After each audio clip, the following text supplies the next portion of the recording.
Our guest today is Caleb Maupin, a widely acclaimed speaker, writer, journalist, and political analyst. He has traveled extensively in the Middle East and in Latin America. He was involved with the Occupy Wall Street movement from its early planning stages and has been involved in many struggles for social justice. Today, he joins us to share his viewpoints on capitalism versus communism. Find out more about Caleb and his writings at calebmaupin.com. Hi, Caleb. Welcome to Savvy Business Radio for our Heartbeat of the World segment. I'm so grateful to have you out here today. And you are a journalist. You work for RT. You've also worked for a number of alternative news networks and such. You travel the world. And I love that we're going to have you out here today to share your unique perspective on socialism and capitalism. We have had people talk about it in the past, but you've traveled the world. And being an investigative reporter, you have a deep understanding that a lot of people might not have. Before we go to that, just share a little bit about your background. What brought you into journalism? Oh, well, I was an Occupy Wall Street activist during the Occupy Wall Street protests. I'm actually from Ohio originally. There's been a lot of different things that have inspired me to really try to find out about the world and why things are the way they are and try to change it. I think that there's no contradiction between understanding the world and trying to change it at the same time. And that in order to do one effectively, you have to do the other. That's kind of how it works. Yeah, absolutely. And from traveling abroad and also living here in the United States, what have you seen as some of the biggest misconceptions about socialism and communism? I think we need to first get our definitions straight. Now, when we talk about capitalism, a lot of people think about their friend Joe, the bar owner, who works very hard and works for hours, scrubbing floors and building up his community business. Well, we need to be clear when we talk about capitalists and the capitalist ruling class. We're not talking about, mom and pop store owners. We're not talking about people tinkering around in their garage and developing a new idea. The people who rule the world in the 21st century are billionaire monopolists, people with more wealth and power. You would actually talk to one of these people, they probably couldn't even tell you how much money they actually have. When one of the Rockefellers was being appointed to a government position in the 1970s, investigative journalists couldn't even figure out how much money he actually had. Think about the bankers at the center of the IMF and the World Bank or the European Union. You think about people with so much money, the Rockefellers, the DuPonts, the Carnegies, international, global financial elites. That's the capitalism that we face in the 21st century. And capitalism is a system where the major centers of economic power, the banks, the big box stores, the factories, the oil wells, that they're all the private property of owners. They own it. And because they own it, it becomes operated for the purpose of making profits for them. And that's what capitalism is, right? Under capitalism, the majority of the human race, they sell their labor in order to survive. They work. But there's a small group of people who own the major industries and own the centers of economic power, and they own for a living, and the rest of us work. And that's capitalism.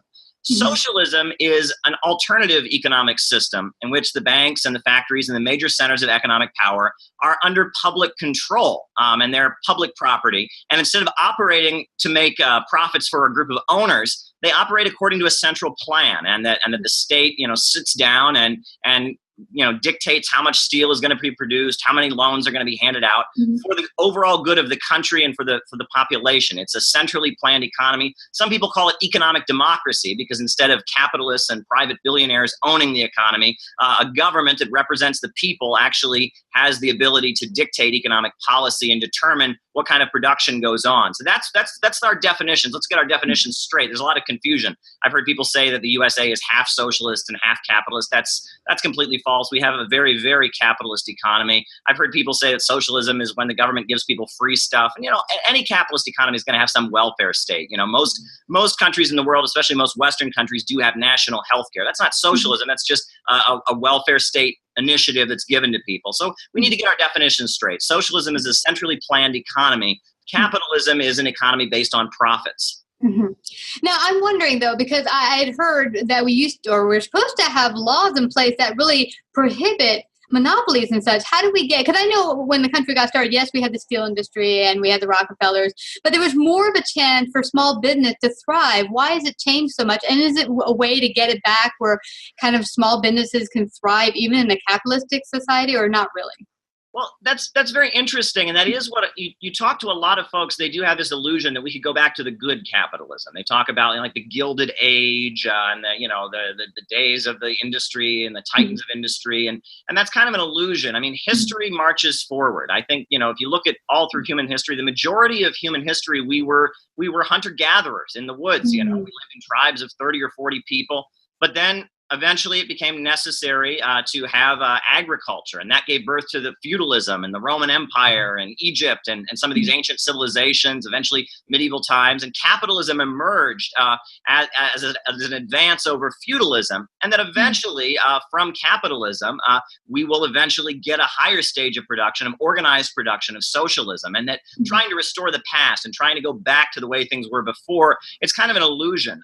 And what is also interesting is if you look at the socialism that exists today, like in China, in Vietnam, and Cuba, one of the main ways that they're building up their socialist system is by strengthening small businesses. If you look at that, while the major industries are in the hands of the state, banking and such, they're building up small businesses, and they see that as a way to kind of strengthen the overall socialist vision. Let people go own bars and restaurants, hotels. These kind of things shouldn't be run by the state. And often you'll see that the socialist governments in these countries are actually strengthening small businesses because they see that they're necessary in order to build a vital economy. And that the Soviet model, the way of doing things where everything was just completely government owned, that didn't really work out too well, and that there were a lot of people who, they didn't want to be part of this state central plan. They had their own ideas. They felt crushed. And that was what contributed in a lot of ways to the collapse of the Soviet Union.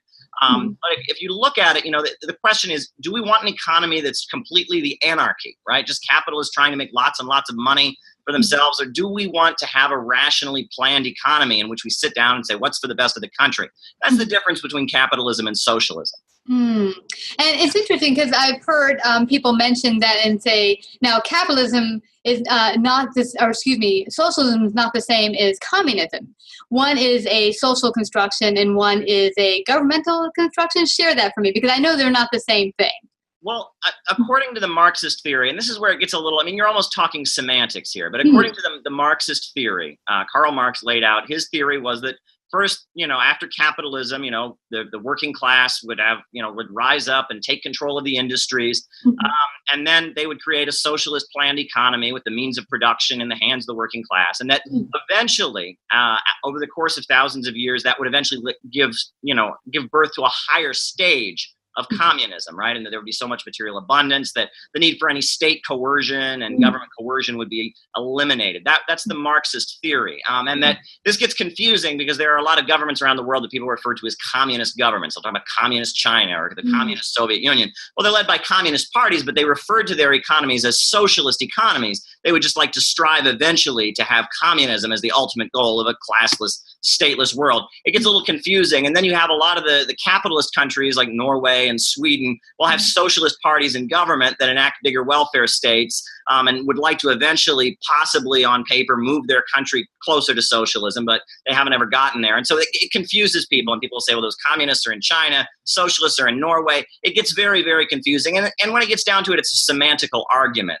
But it is important to distinguish the two. I've had people say, well, why does China have a state if it's a communist country? Well, it's not a communist country. It's a socialist economy that is moving, in theory, eventually moving toward communism. It's a point of semantics, but that is a point of disagreement. People are, everything we hear is very confusing. One of the most common misconceptions we hear is I've heard people say socialism failed everywhere it's ever been tried. I'm sure you've heard that before. Yeah. Communism and socialism, they only work on paper. Well, let's back up for a moment, right? 1917, Russia was an agrarian economy. No steel industry to speak of, no electricity.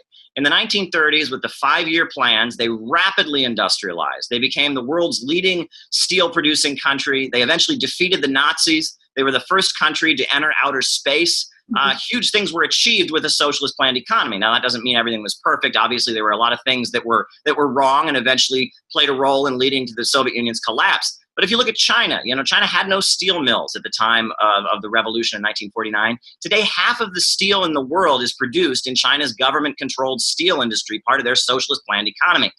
If you look at, the world tourism industry is having a boom right now. because, Chinese people whose parents and grandparents were illiterate peasants, people that were malnourished and lived in huts are now going on vacation to Paris and New York City and Australia. You really can't say that socialist economics has been a failure. You want to see a failure, go to countries in the third world where they've let these free market neoliberal institutions operate. Look what the World Bank has done for the people of Bangladesh. Look what the free market is doing for people in Colombia, right? There's poverty all over the world. We hear about people fleeing Cuba and trying to get to the United States. Well, every day people are fleeing Mexico, a free market economy that fully cooperates, privatizations. They privatize their oil. They've privatized everything. The drug cartels are running rampant. People are hungry. People are homeless. That's capitalism that people are fleeing from in Mexico. So there's a lot of confusion, and the way that we hear it is very loaded. I think people are often stuck in kind of a Cold War narrative. They don't quite understand the reality, but the socialist planned economies have had tremendous results across the world. And I've visited different countries around the world, and I've seen the results of centrally planned economies. And the reality is that there have been great achievements that have gone on. I went to Ecuador in 1999 when I was a small child. They had just switched to the US dollar as their currency. This was the height of free market policies. Privatizations were going on. And I got off the airplane. I saw crowds of just starving people. Well, I went back to Ecuador in 2013 for the World Democratic Youth Festival, and it was like a totally different country. What Correa and the Bolivarian government had done in Ecuador had just rapidly transformed the country. They have public control of oil, public control of major heights. Correa, now his successor, Lenin Moreno, who was just elected, they are moving the country towards socialism very rapidly and raising people out of poverty. I mean, it was just kind of amazing to see what had gone on when, public control, they'd seized control of their own economy and begun working in the interests of their own country, not the interest of these Wall Street global monopolists. And for a long time, this kind of global setup of capitalism, you could say that it benefited average Americans, right? The global monopolists, they were bombing Korea and bombing Vietnam, and we average Americans, our lifestyle and our standard of living was increasing. But now we can see that what they've done to so many third world countries, they're now doing to places like Pennsylvania and Ohio and Wisconsin and Michigan and so many parts of the United States. We've seen that these global monopolists have destroyed the standard of living. The jobs have been eliminated, and we're seeing really the rise of what I like to call a low-wage police state in the United States, where our wages are going down. The next generation is living in living conditions nothing like what their parents had. But at the same time, we're seeing a huge level of police state repression, people kicking down doors, police officers killing people and not getting away with it, the NSA listening to our phones. We're seeing capitalism in decay in the United States, this free market system where we let capitalists make money off of everything. I mean, how rational is it to have prisons for profit, right? When a private company is getting paid for everyone who gets locked up, when they're contracted by the government and they're getting paid for every person who gets locked up, what is their motivation? They want as many people in that prison as possible, right? This is not rational. This is not sane. And this is what we're dealing with. We're dealing with kind of an out of control capitalism in the United States at this time.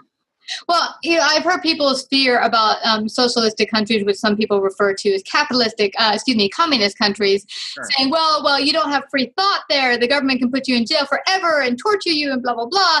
What do you have to say to that? Is this hokey stuff that people are just getting from mainstream media, or just what is your take on that? Well, I think there's a couple ways to come at that question. Now, the first point that needs to be made is that the circumstances that these countries have been in, right? After the Russian Revolution, almost every Western country invaded them. There was a blockade. They were facing an onslaught. Millions of people were dying. And under those kinds of circumstances, you can't have some kind of, human rights paradise where everyone has freedom. You look at the North Koreans, 4 million people died during the Korean War. And then during the 1990s, when they lost their oil supply and their food production system came to a grinding halt, a million people died. They're facing some really desperate, dire conditions. And under those kind of circumstances, to expect countries to just have, total freedom and let everyone say whatever they want, that's kind of absurd. A lot of times these socialist countries are locked down and trying to build themselves up, and they're facing just an onslaught. I mean, the Soviet Union, you had 26 million people died when the Nazis invaded. 26 million. I mean, can you imagine that? I mean, that's huge, right? And under those kind of circumstances, you can see that societies can become very authoritarian. But However, I also want to say that, that not all of these countries have the same kind of history and tradition that we have.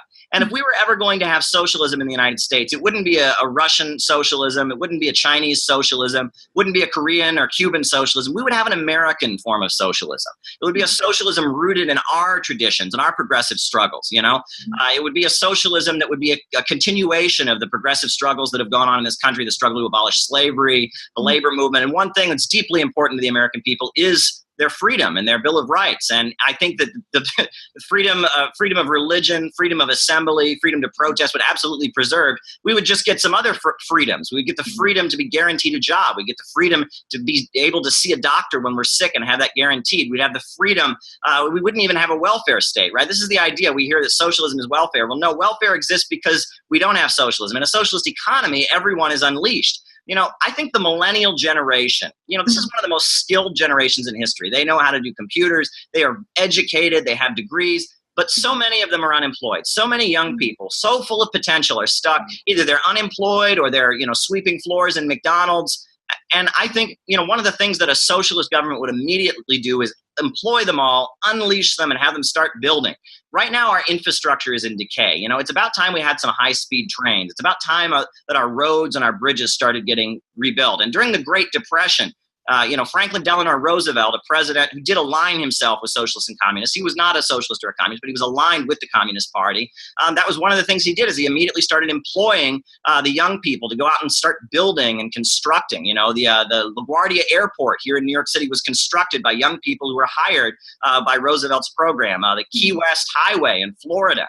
So many of the post offices. So much was done when the government said, look, we're in a crisis, and now it's time to start doing what the private sector won't do. Now it's time to start stimulating and building. As the market collapses, it's time for the state to intervene on behalf of the population. Mm-hmm. Yeah.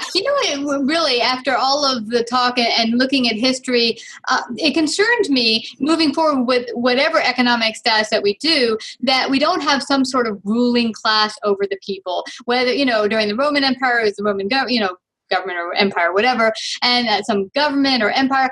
Do you ever see a time in which really the people will be ruling over themselves and their own, world? It's very interesting because, I go around the country as a journalist. I interview people, and when you talk to people on the far left and you talk to people on the far right, they all have kind of a similar narrative. They all agree, somebody else has the power. We, the people, don't run the United States, and the economy and the government are working for somebody else other than us. And you ask people, well, who is them? Who is the other, right? And you'll get a lot of interesting explanations. People say the Freemasons or the Illuminati or the thing that's high up on the thing or the Trilateral Commission. You get a lot of different answers, right? And the funny thing is, I think that the socialist or the Marxist narrative is actually probably the most rational of that. We don't need a story. There's no one sacrificing any goats. There's no magic. We're just saying that the people that have the power are those who own the economy, the billionaires, the monopolists, the people who own the big oil companies and the big banks and the cartels, these billionaire elites. That they're the ones who run the economy. And the reason that it's functioning the way it is they're trying to make profits for themselves. I mean, there's no conspiracy theory here. There's no need for any black helicopters or anything like that. And that's the narrative. And that empowering ordinary people is part of, the socialist idea, is that people ought to have a say in their workplace. People ought to have a say in an average everyday life. People ought to have more of a say. And doing that means putting economic institutions into their own hands.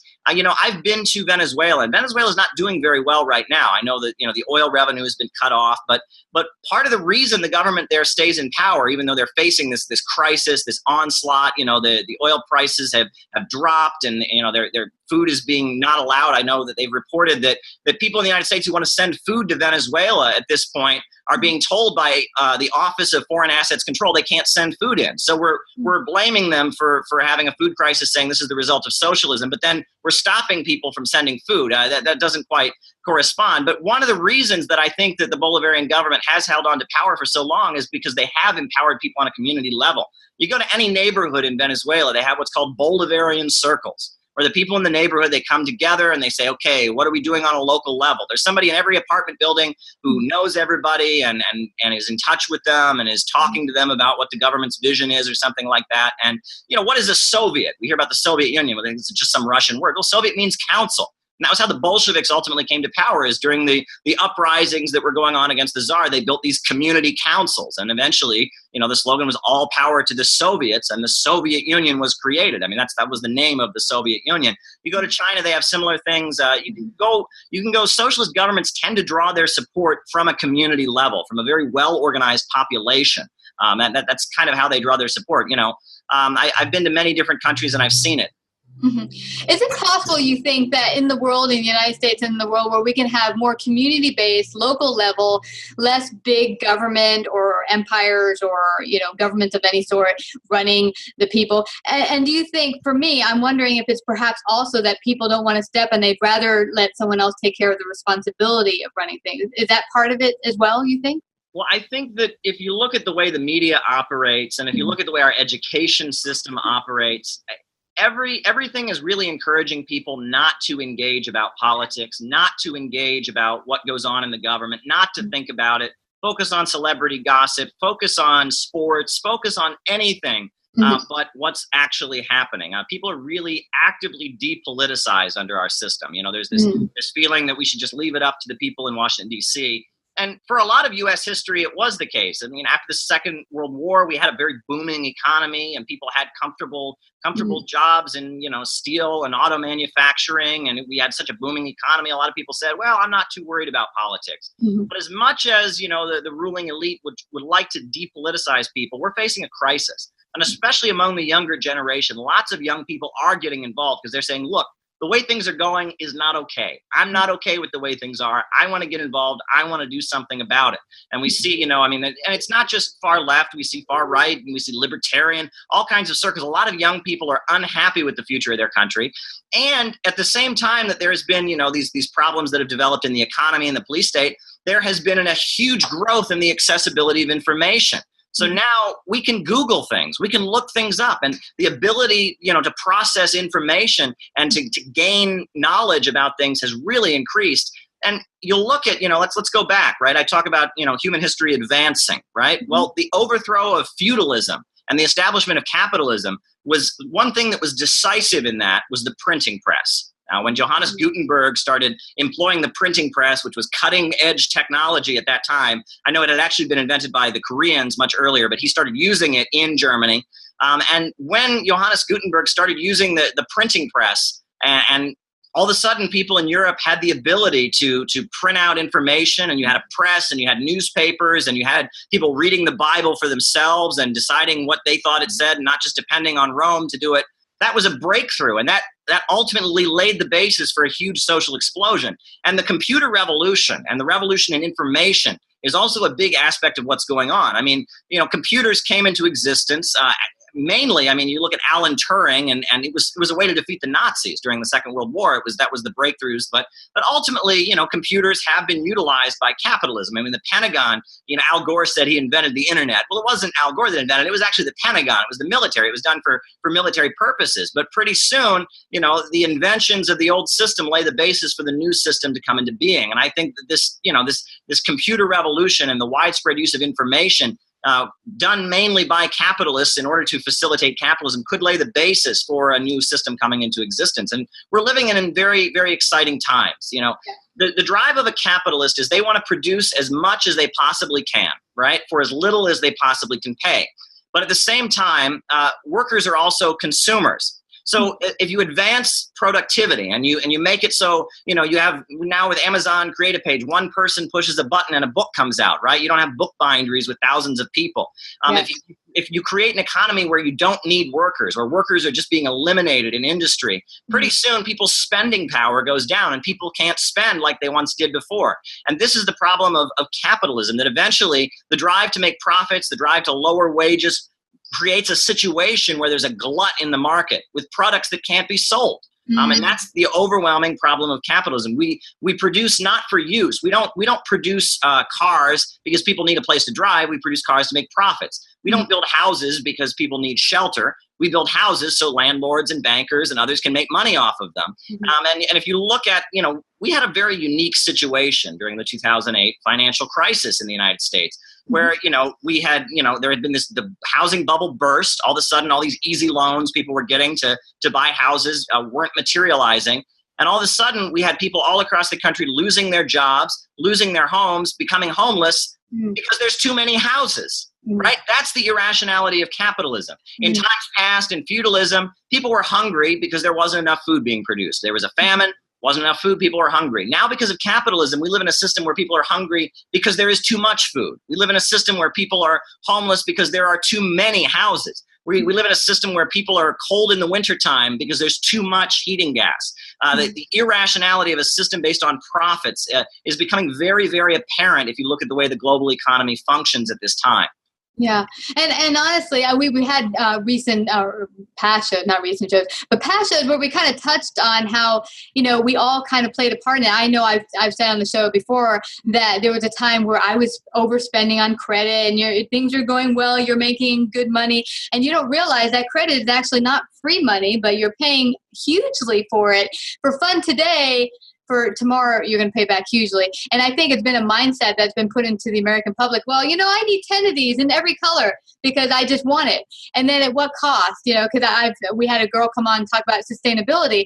Well, if you want to make the environment better, we have to think about how we live our lives in the world. If you go out and get a shirt for $1, it certainly wasn't made in the United States because we don't, sit behind a sewer for $1. So yeah, it's kind of will take us all, if we want to change systems, really thinking about how we're living in our lives and what does it reflect our greater inner values. Yeah, well, if you look at when you talk about the national debt and you look at the way the economy is organized right now, I think a great example is oil, right? Oil and natural gas. The USA is now the top natural gas producing country in the world, with a third top producing oil country in the world.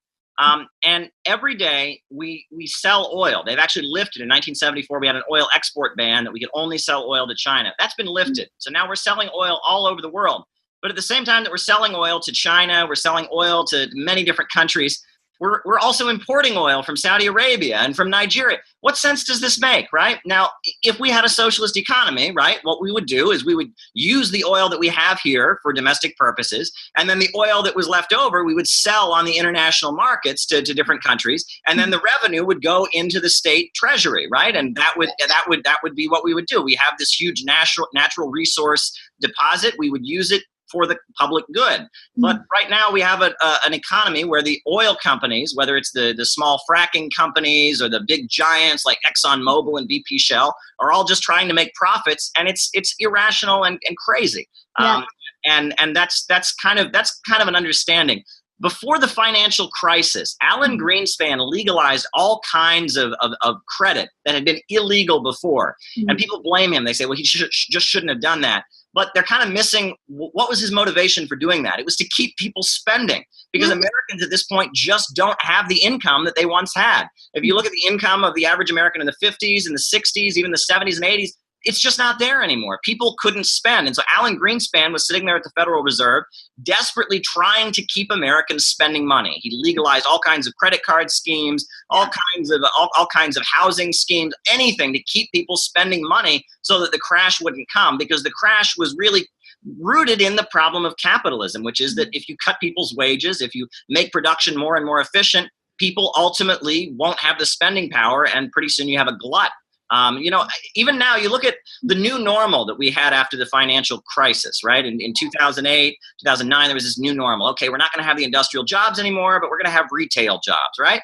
Well, those retail jobs are being eliminated now. Walmarts are shutting down across the country. People are using Amazon Prime, right? People don't need those retail jobs, right? People said, okay, well, maybe the suburbs are dying and the housing prices there are down, but there's these urban areas, right? Well, look at what's been happening lately. The housing prices in these new urban centers are starting to drop, right? That it's a crisis. We are facing a systemic crisis. Capitalism is at the point that it's just not functioning, and we're facing a systemic crisis of capitalism.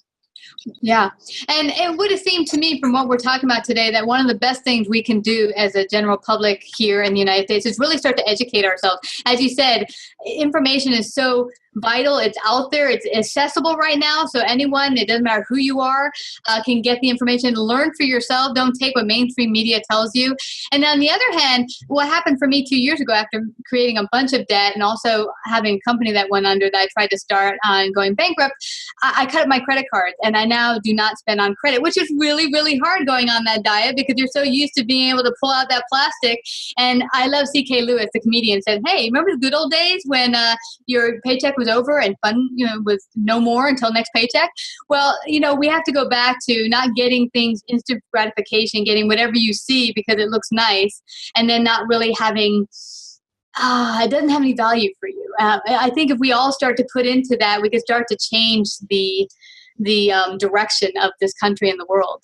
Absolutely. I think we're at a point where capitalism is really encouraging the most kind of irrational and primitive instincts on the part of people. You look at TV with the violence, with the sex, with the lack of any coherent plot structure, and a lot of these television programs. So many TV programs are just following a rich person around. Oh, look at me! I just bought a pair of shoes that cost $500.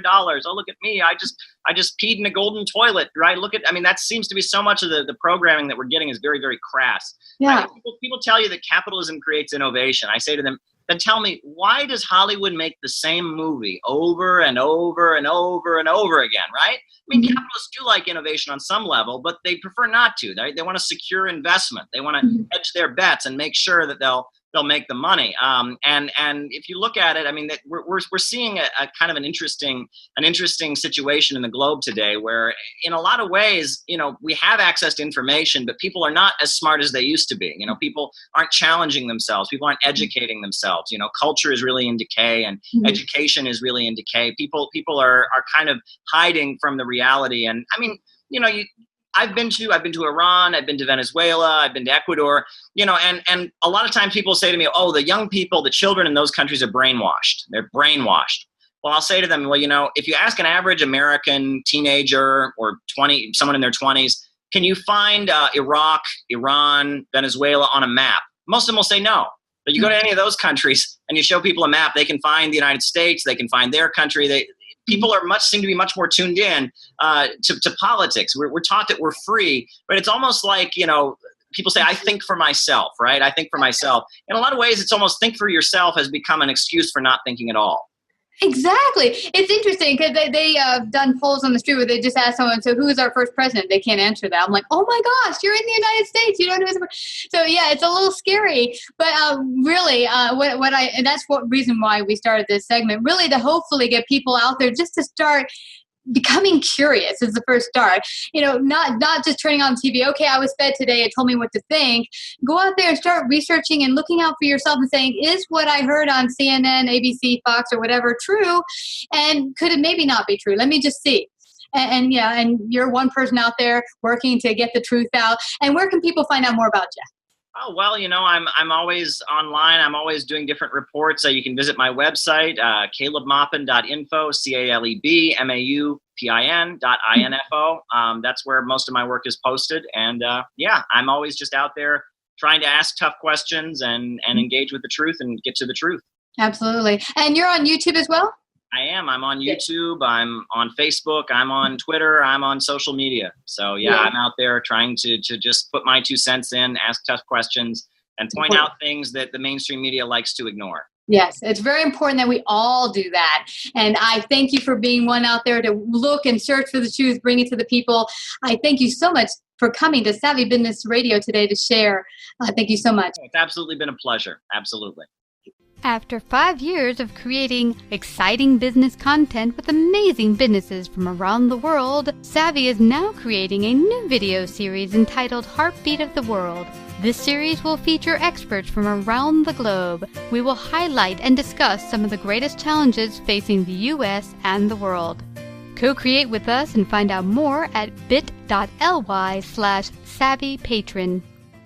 Savvy Business Radio and runs in syndication on 8 AM/FM stations nationwide, including iHeartRadio and 6 podcasting platforms. To find out about our paid sponsorship opportunities or to become a guest and find out how we can help you get your message out in a bigger way, call 732-474-7375 or email Christina at savvybusinessradio.com.